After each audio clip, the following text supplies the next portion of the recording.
Wide receiver Deebo Samuel has requested a trade from the San Francisco 49ers.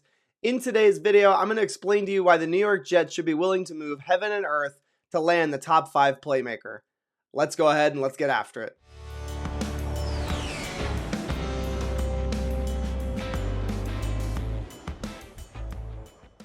Before I get into the video, if I could get you to please jet up the like button, and if you're new here and you enjoy the content, please consider subscribing to the channel. I do want to let you know we're going to be live streaming this upcoming Wednesday night, and we're going to be doing our jersey giveaway for the NFL draft. So if you have not subscribed to Jets Today, go ahead and do it right now. Support the channel and give yourself a shot at that awesome prize. So when trying to answer any big questions, you always should start with the why. And why should the New York Jets trade for wide receiver Deebo Samuel? And I think that the reasons are pretty clear cut.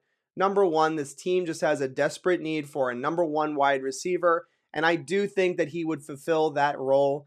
I think if you look at the production in 2021, and you can just kind of push the rushing stuff to the side for the moment, but he's an excellent receiver, over 1,400 yards, 6 touchdowns. I think he's a very, very good football player, knows the scheme, has a lot of familiarity with the coaches on the staff for the New York Jets. So in a lot of ways, it makes a ton of sense because of the scheme and the need that the Jets, use and that they have. What about this rushing, stuff that Deebo Samuel provides for the offense? And a lot of people are pointing this and saying, you don't trade for Deebo Samuel because he's saying he doesn't want to run the football anymore. And I think that's hyperbole. I don't think that Deebo Samuel never wants to run the football again. I think that what he doesn't want to be used as is the wide back. He doesn't want to be, carrying the football numerous times in football games and taking a beating and shortening his career. I think his idea here is that he wants to have a nice long career as a wide receiver primarily. And I think that it's kind of ludicrous to think that he's never going to run the football. So if you take a look at the stats and you look at his rookie season, he had 14 rushes for 159 yards, and that's an average on each attempt of over 11 yards per rush. Then you take a look at this past season in 2021, still very, very productive, over 6 yards per carry. The idea here is I think that Deebo Samuel would be comfortable being used in the way that he was his rookie season. Over a 17-game schedule, 14 carries, that's really nothing. That's less than 1 carry per game. And what you're getting with that, though, is you're getting defenses to have to account for Deebo Samuel in ways that, you don't want to have to account for him. And so when he's in motion, you have to worry about him taking a jet sweep. If he motions to the backfield, is he going to be a receiver? Is he going to be carrying the football?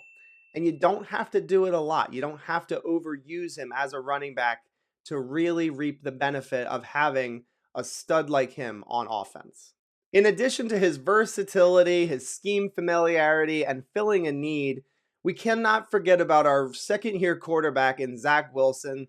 And I talked a lot about this during the offseason. My preferred method for filling the wide receiver position all offseason was trying to get a wide receiver via trade or signing a big fish in free agency. I felt like we needed to get a veteran presence in the wide receiver room in addition to Corey Davis and now second-year Elijah Moore. Can you go and get a Jamison Williams in the draft, a Garrett Wilson, a Chris Olave, a Drake London? Yes, you can, absolutely, and that could work out very, very well. But wide receivers, it's a hard position to land in the first round and really nail the pick. In addition to nailing that pick, you have to hope that that player's ready to ball out year one, and that just does not always pan out. So for the sake of Zach Wilson, getting a wide receiver that's ready to roll, ready to take flight this season and not have a learning curve, I think is critically, critically important. It's something that people continue to forget about. If you ask me, is there risk, or I should say, is there, a massive payout from the New York Jets to be able to acquire Deebo Samuel? Oh yes, there will be a lot of paying going on. We have to pay the San Francisco 49ers in trade. We have to also pay Deebo Samuel a new contract.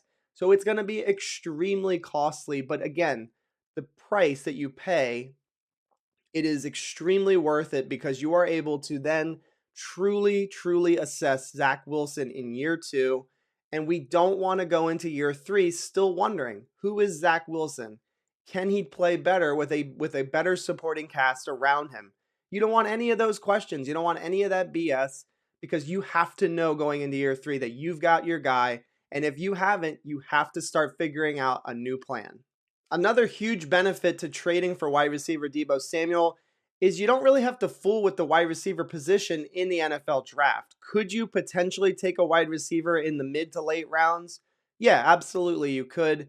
But if it were me, if I were in charge, and I think that if Joe Douglas, does make a move like this, I think he's just going to exclude the wide receiver position altogether in the draft.